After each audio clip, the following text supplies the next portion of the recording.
अब आइए हम लोग नेक्स्ट चैप्टर स्टार्ट करते हैं, काठमांडू, सीबीएसई क्लास 9। काठमांडू को लिखा है विक्रम सेठ ने, और ये एक ट्रैवलॉग है। ट्रैवलॉग जानते हो ना, जिसको हम लोग बोलते हैं यात्रा वृतांत, यानी कि यात्रा का विवरण, उसको बोलते हैं ट्रैवलॉग। तो विक्रम सेठ के द्वारा लिखा हुआ ये ट्रैवलॉग, इसको कहानी मत बोलना, इसको ऐसे मत बोलना, निबंध मत बोलना, ये निबंध भी नहीं है। विक्रम सेठ ने क्या क्या अपने ट्रैवलिंग में एंजॉय किया था जब वो चाइना और नेपाल के जर्नी में गए थे, और कैसे जापान बोल रहे हैं, चाइना और नेपाल होते हुए कैसे इंडिया पहुंचे, उसके बारे में उन्होंने यहाँ पे विवरण दिया है। उनकी एक किताब लिखी है उन्होंने, जिस किताब का नाम है हेवन लेक। तो हेवन लेक नामक किताब में उन्होंने पूरा डिस्क्राइब किया है long journey from China to India, China से इंडिया में कैसे वो आए, via Tibet and Nepal. Tibet किधर है भाई, तो चाइना में है, तो चाइना के तिब्बत होते हुए, नेपाल होते हुए कैसे इंडिया में आए, वो सब उन्होंने बताया है। तो बाकी के जो 2 पॉइंट्स हैं, have you heard of places like Ajmer Sharif वगैरह वगैरह, और दूसरा पॉइंट और है what do the surroundings of a holy place, इसके बारे में हम लोग लास्ट में चर्चा करेंगे, अभी चर्चा करने की जरूरत नहीं है, that is not relevant over here. I get a cheap room in the centre of the town and sleep for hours. बात शुरू हो रही है काठमांडू की, तो काठमांडू से रिलेटेड होगा। आप सभी जानते हैं काठमांडू कहाँ है भाई, नेपाल में है, और ये नेपाल की राजधानी है। काठमांडू बहुत ही रिलीजियस प्लेस है, जो लोग शिव भक्ति रखते हैं काठमांडू जाते ही हैं पशुपतिनाथ का दर्शन करने, और साथ में खूबसूरती का एंजॉयमेंट अलग हो जाता है, प्राकृतिक सुंदरता देखने को मिल जाता है, पहाड़ी इलाका, ठीक है ना। ये जा चुके हैं साहब। I get a cheap room in the centre of the town. जब मैं काठमांडू के सेंटर में पहुंचा तो मैंने एक चीप रूम लिया भाई। देखो जो अकेला ट्रैवलिंग करता है ना, अब वो आलीशान कमरा वगैरह ले लेके रहेगा और एंजॉय करेगा, तब तो बहुत पैसे खर्चा हो जाएंगे। तो भाई रात बिताना है, थोड़ा आराम करना है, और वो ठंड जगह है ना, वहाँ पे तो बहुत ज़्यादा ऐसा ज़रूरत है नहीं कि भाई हमको कुछ लग्जरी वाला स्वीट रूम लेना पड़ेगा। सस्ता सा रूम लिया, और सेंटर ऑफ द टाउन में, और घंटों तक वहाँ इंतज़ार, मतलब सोया, रेस्ट लिया घंटों तक। The next morning with mister Shah son, और अगले दिन सुबह कोई मिस्टर शाह नाम के थे, मिस्टर शाह का बेटा और उनका नेफ्यू, शायद ये कोई होंगे जो राइटर के ट्रैवलिंग कंपेनियन रहे होंगे, या ये भी हो सकता है कि शायद कोई जान पहचान के लोग जो नेपाल में रहे हों, जिनके यहाँ ये गए थे, ठहरे थे आसपास। तो मतलब जान पहचान के लोग थे ये मिस्टर शाह के का बेटा और उनका नेफ्यू। उनके साथ राइटर अगले दिन सुबह निकल पड़ा विजिट करने के लिए 2 मंदिरों को। एक था काठमांडू, मतलब काठमांडू के 2 मंदिरों को घूमने के लिए निकल पड़ा, that are most sacred in Hindus and Buddhist. वो दोनों मंदिर हिंदुओं के लिए भी और बौद्ध धर्म को मानने वालों दोनों के लिए ही इम्पोर्टेंट है वो दोनों मंदिर। पशुपतिनाथ में गया, तो जब पशुपतिनाथ तो हिंदुओं के लिए फेमस है, जब मैं वहाँ पे गया तो आउटसाइड वहाँ पे पशुपतिनाथ मंदिर का जो एंट्रेंस था ना, उसके बाहर के जगह पे एक बड़ा सा बोर्ड लगा हुआ था, और उस बोर्ड पे लिखा हुआ था entrance for the Hindus only. सिर्फ हिंदू लोग ही इसमें एंट्री कर सकते हैं, और कोई एंट्री नहीं कर सकता, ऐसा लिखा हुआ था। और there is an atmosphere of febrile confusion. Febrile confusion का मतलब भाई हरीड एक्टिविटीज, कंप्लीट chaos, दो मीनिंग दिया हुआ है।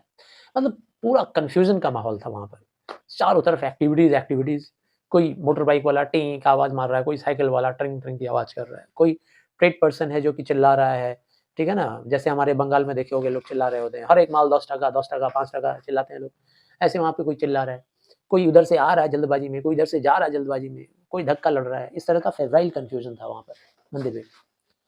Priest, hawkers, devotees. भाई प्रीस्ट मतलब पुजारी, हॉकर्स कौन होते हैं, जो वेंडर होते हैं, कुछ सामान वामान बेचने वाले, ठीक है ना। और उसके बाद फिर और कौन, डिवोटीज जो भक्त लोग होते हैं, टूरिस्ट जो टूर करने आए थे, गाय, ठीक है ना, बंदर, कबूतर, कुत्ते, ये सब कुछ ग्राउंड पे इधर उधर उधर भटक रहा है, एक दूसरे से टकरा रहा है। We offer a few flowers. हम लोगों ने कुछ फूल लिया और ऑफर किया पशुपतिनाथ मंदिर में। There are so many worshippers that some people trying to get the priest attention. अच्छा, वहाँ पर बहुत सारे किस्म के वर्शिपर लोग थे, बहुत किस्म किस्म के वर्शिपर, भक्ति करने के लिए, पूजा पाठ करने के लिए लोग आए थे। कुछ तो ऐसे थे जो पंडित का अटेंशन पाना चाह रहे थे, to get the priest attention. Priest का अटेंशन भाई, जैसे आप काली घाट मंदिर में जाते होगे तो पंडा रहता है ना, वहाँ पंडा बोल रहा होता है भाई, काली काली भद्रकाली महाकाली कालिकाए नमः, बोलता रहता है। तो हम लोग वहाँ उसका अटेंशन ले रहे होते हैं कि भाई चलो पूरा आशीर्वाद हमको मिल जाएगा, ऐसा हम लोग सोच रहे होते हैं। और पीछे जो भीड़ रह रही होती है वो हम लोगों को केहूनी से या हाथों से धक्का दे रही होती है, हटो भाई हटो हटो, थोड़ा हमको भी आने दो, हटो हटो हटो, मेरा भी लाइन आने दो। पीछे वाले लोग आगे आना चाहते हैं और जो आगे हैं वो लोग चाहते हैं कि थोड़ा अटेंशन हम और ले लें पंडित जी का, ठीक है ना, पंडित जी का अटेंशन ले लेंगे तो भगवान की कृपा मेरे ऊपर ज़्यादा बरसेगी, ऐसा सोच रहे होते हैं। Elbowed aside by others pushing their way to the front, पीछे वाले लोग एल्बो कर रहे हैं, ऐसे ऐसे केवनी से हटा रहे हैं ताकि वो लोग फ्रंट में आ जाएं। अब princess of the Nepalese royal house, तभी क्या होता है, एक नेपाली रॉयल हाउस की प्रिंसेस थी। भाई नेपाल में मोनार्की भी चलता है, वहाँ पे राजा भी हैं और वहाँ पे डेमोक्रेसी भी है, प्रधानमंत्री भी है। तो वो जो राजा थे, राजा के घर की एक राजकुमारी वहाँ पर आई, उसके लिए सब लोगों ने रास्ता छोड़ दिया, रास्ता खोल दिया। एवरीवन बोज, और सब लोग ऐसे झुक झुक कर उसको नमन कर रहे थे, प्रणाम कर रहे थे। By the main gate a party of saffron clad westerners struggle for permission to enter, और तभी हम लोगों ने देखा कि मेन गेट पर कुछ पार्टी था, भीड़ था, सेफ्रॉन पहना हुआ, सेफ्रॉन कलर का, केसरिया कलर का जो योगी लोग पहनते हैं ना ड्रेस, वैसा ड्रेस पहन के कुछ वेस्टर्नर्स थे, मतलब विदेशी लोग और फॉरेनर्स, और वो लोग बाहर खड़े थे और गेट से एंट्री करना चाह रहे थे अंदर, कि हम लोगों को अंदर जाने दो, लेट मी इन चिल्ला रहे होंगे वो लोग। लेकिन उन लोगों को अंदर आने नहीं दिया जा रहा था, क्योंकि ऊपर लिखा हुआ था स्ट्रिक्टली कि ये हिंदूज के लिए ही है सिर्फ। तो पहले कंफर्मेशन किया जा रहा था कि अगर ये हिंदूज होंगे तभी उनको अलाउ किया जाएगा। Only Hindus are allowed to enter the temple. इसीलिए पहले पुलिसमैन कन्विंस होने का कोशिश कर रहा था, पुलिसमैन कोशिश कर रहा था कि पहले जब तक हम कन्विंस नहीं होंगे कि ये सारे लोग हिंदू हैं, मतलब नॉन मुस्लिम होने से ही हिंदू हो गया, ये मैं बोलना नहीं चाह रहा हूँ, ये सब बोलना गलत है, ठीक है ना, लेकिन ऐसा सोच है। या फिर नॉन मतलब जो भी हिंदू से अलग जो जाति है उन सबको छोड़कर सिर्फ हिंदूज अलाउड है इसके अंदर। The policeman is not convinced to enter the temple, sorry line छूट गया, the policeman is not convinced that they are the Hindus, policeman convince नहीं थे, वो लोग कोशिश कर रहे थे, सब डॉक्यूमेंट वगैरह उन लोग का चेक कर रहे थे। A fight breaks out between two monkeys, तभी वहाँ पे दिखाई दे रहा है कि एक फाइट जो है हो रहा है दो बंदरों के बीच में, दो बंदर आपस में लड़ रहे हैं। बंदर क्यों लड़ते हैं भाई, तो वहाँ पे जूठा वूठा कुछ खा के कोई फेंक दिया होगा उसको पानी के चक्कर में, दो बंदर आपस में लड़ रहे हैं कि ये हम लेंगे वगैरह वगैरह। वन चेजेस द अदर, एक बंदर दूसरे बंदर को दौड़ाता है खूब जोर से। Who jumps on to the Shivling, और एक बंदर जिसको दौड़ा रहा था वो कूद के जाके शिवलिंग के ऊपर जाके बैठ जाता है। देन रन्स स्क्रीमिंग अराउंड, और उसके बाद स्क्रीमिंग करते हुए चारों तरफ वो दौड़ता है। The temples and down to the river, और दौड़ते दौड़ते सारे मंदिरों के ऊपर दौड़ रहा है, सारे मंदिरों के आसपास, और फिर दौड़ते दौड़ते नदी के पास तक पहुंच गया, नीचे सीढ़ियों से नीचे पहुंच गया। सीढ़ियों के नीचे वहाँ पर हौली बागमती बह रही थी, ठीक है ना। पशुपतिनाथ टेम्पल के देखोगे जो बड़े बड़े कीमती मंदिर होते हैं उसके बगल में नदी भी बह रही होती है, हम लोग के काली घाट में भी यहाँ छोटी सी नाली जो है नदी का रूप बहती है, तो हर जगह बहता रहता है। अ कॉप्स इज बीइंग क्रेमेटेड, और उस बागमती नदी के किनारे पर एक मुर्दा शरीर को भी जलाया जा रहा था, ठीक है ना, हिंदू संस्कार के हिसाब से उसको जलाया जा रहा था उसके बैंक पर। Washerman are at their work, और जो कपड़े धुलने वाले लोग होते हैं, धोबी वगैरह, वो लोग वहाँ कपड़े धुल रहे थे पटक पटक कर सीढ़ियों पर। चिल्ड्रन बेथ, बच्चे जो हैं छोटे छोटे वो नहा रहे हैं। From A balcony A basket of flowers and leaves, old offerings now wilted, is dropped into the river, और वहीं पे देखने को मिला कि नदी के किनारे एक घर था, भवन, घर, उस घर के बालकनी से पूरा बास्केट भर के फूलों का और पत्तियों का पूरा बास्केट भर के एक जमावड़ा था जिसको पानी में फेंका जा रहा था, क्योंकि ये सारे फूल और सारी पत्तियां विल्टेड हो गए थे, मुरझा गए थे। तो विल्टेड होने का मतलब होता है मुरझा जाना, और उसको वहाँ से फेंका जा रहा था पानी के अंदर।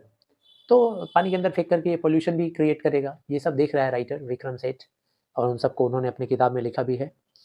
A small shrine half protrudes from the stone platform on the river bank. अच्छा, राइटर ने ये भी देखा कि रिवर बैंक के जो नदी का किनारा था उसके किनारे पर एक छोटा सा श्राइन है, श्राइन मतलब देवी देवता जहाँ रहते हैं उनको बोलते हैं श्राइन, जहाँ उनको स्थापित किया जाता है, दर्शन का जगह होता है उसको बोलते हैं श्राइन। तो एक छोटा सा श्राइन था जो कि एक स्टोन के प्लेटफॉर्म से, मतलब एक लोहे का चबूतरा था, उस चबूतरे से बाहर थोड़ा निकल गया था। प्रोट्रूड्स का मतलब होता है थोड़ा बाहर आ जाना, अपने, ऐसा माना जाता है कि उसको ऐसा बनाया नहीं गया है, वो अपने आप बाहर निकल गया है, ऐसा मान्यता है। When it emerges fully, the goddess inside will escape and the evil period of the Kali Yuga will end on earth. ऐसा माना जाता है कि भाई ये थोड़ा सा भी निकला हुआ है, तो थोड़ा सा वो प्रोट्रूड हुआ है, बाहर आया है, कौन, वो श्राइन, इसकी वजह से उसके अंदर जो देवी है ना स्थापित, वो बाहर निकल नहीं पा रही है।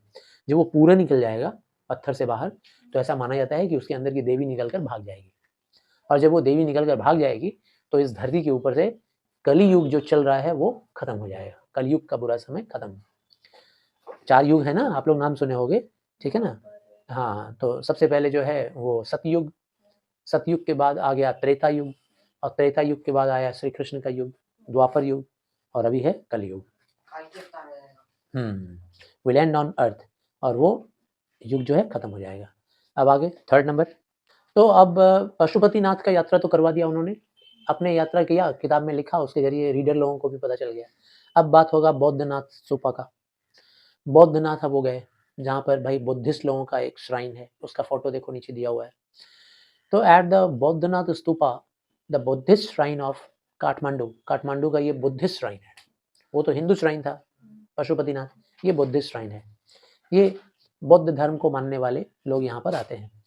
There is in contrast a sense of stillness, Pashupatinath में जैसा देखने को मिला था उसके विपरीत यहाँ पे सीन था, यहाँ का नज़ारा थोड़ा डिफरेंट था, थोड़ा नहीं बिल्कुल अलग था। यहाँ पे स्टिलनेस, चारों तरफ शांति, एकदम शांत माहौल। Its immense white dome is ringed by a road, उसका जो डोम है ना, ऊपर का जो गुंबद होता है उसको बोलते हैं डोम, ऐसा, ठीक है ना? उसके किनारे किनारे, मतलब डोम खत्म हो रहा है, श्राइन के किनारे किनारे ऐसा एक रास्ता बनाया हुआ है, रोड बनाया हुआ है किनारे किनारे चारों तरफ, ठीक है? और वो जो रोड बनाया गया है उस डोम के किनारे किनारे, small shops stand on it's outer as, उस रास्ते के बाहर वाला जो एज है, किनारा है, बाहर वाला जो बाउंड्री, अंदर वाला नहीं, जो गुंबद की तरफ है वो किनारा नहीं, बाहर वाला किनारा, हाँ बाहर वाला, आउटसाइडर वॉल, उधर छोटे छोटे दुकान बनाए गए थे, ठीक है ना, आउटसाइडर एज में। Many of these are owned by Tibetan immigrants, और ये दुकान मेनली कौन लोग चलाते थे? तिब्बत से आए हुए इमिग्रेंट लोग, जो चाइना से हमेशा के लिए छोड़ के अपना कंट्री आ गए हैं, यहाँ पे सहारा ले लिए हैं नेपाल में, वो लोग, ठीक है ना? तो चूंकि दोनों बहुत ही क्लोज है, नेपाल एंड चाइना, तो वहाँ से बहुत लोग इमिग्रेंट भी हो जाते हैं।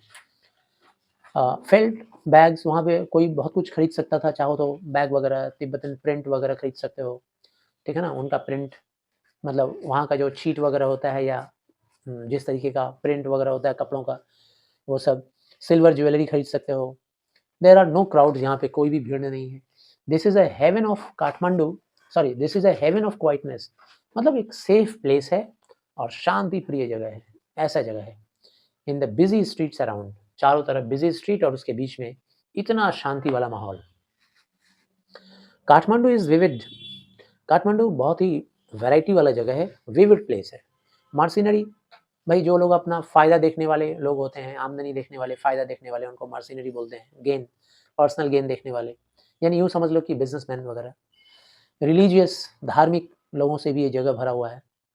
With small shrines to flower adorned deities along the narrowest and busiest streets, यहाँ पे छोटे छोटे श्राइन हैं जिसके अंदर देवी देवता वास करते हैं, रहते हैं, और उनको जो छोटे छोटे जो श्राइन है उसके अंदर देवी देवताओं को खूबसूरती से फ्लावर से एडॉर्न किया गया है, सजाया गया है, फूलों से सजाया गया है डिटीज़ को, जो कि काठमांडू के नैरो से नैरो जगह में भी तुमको ये जगह मिलेगा, श्राइन छोटा छोटा मंदिर जैसा, और बिजिएस्ट स्ट्रीट में भी तुमको मिलेगा, जहाँ तहाँ मिलेगा कि छोटा छोटा मंदिर है, उन मंदिरों में भगवान को खूबसूरती से सजा सजा कर रखा हुआ है। काफ़ी रिलीजियस प्लेस है। हमारे इंडिया का जो काशी है, बनारस है, वो जितना धार्मिक स्थल है उतना ही ये भी है, हरिद्वार वगैरह है जैसे। विथ फ्रूट सेलर, और यहाँ पर तुमको दिखाई देगा स्ट्रीट में जहाँ तहाँ फल बेचने वाले, फिर बांसुरी बेचने वाले, फिर ऐसे हॉकर्स दिखाई देंगे जो आपको ग्रीटिंग कार्ड्स, पोस्ट कार्ड्स वगैरह बेच रहे होंगे, ठीक है ना? कुछ और भी दुकान दिखाई देंगे जहाँ पे वेस्टर्न कॉस्मेटिक बिक रहा है, ठीक है ना?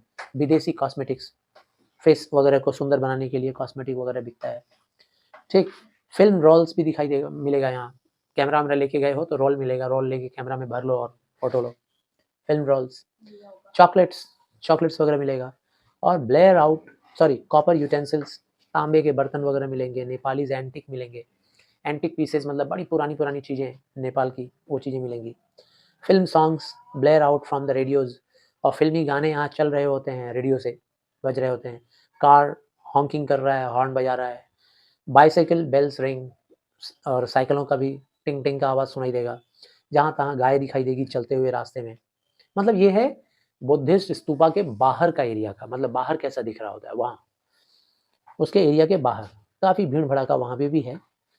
काउज लो questioningly eight motorcycling, stray cause जो होती हैं वो सब बड़े हैरान होकर के मोटरसाइकिल की तरफ क्वेश्चन वाले तरीके से देख रही होती हैं, ठीक है ना। गाय वगैरह, गायों को क्या पता कि मोटरसाइकिल क्या होता है, ठीक है ना। टी टी आवाज़ कहाँ से आ रहा है, तो वो लोग बड़े क्वेश्चन वाले अंदाज में देख रही होती हैं और वहाँ से गुजर रहा होता है motorcycle. Vendor shout out their wares, और वेंडर लोग जो होते हैं हॉकर्स, वो अपना ट्रेड क्राई चिल्लाते रहते हैं, वही 10 टका 10 टका 10 टका, हर एक माल 10 टका, ठीक है ना, ऐसे चिल्ला रहे हैं। वहाँ बंगला में नहीं चिल्ला रहे होंगे, नेपाली भाषा में चिल्ला रहे होंगे। I indulge my self mindlessly, देखो मैं इसको आगे नहीं करवा रहा हूँ, यहीं तक रहेगा फर्स्ट पार्ट में, सेकंड पार्ट में बाकी करते हैं, ठीक है ना। Thank you very much. चलिए।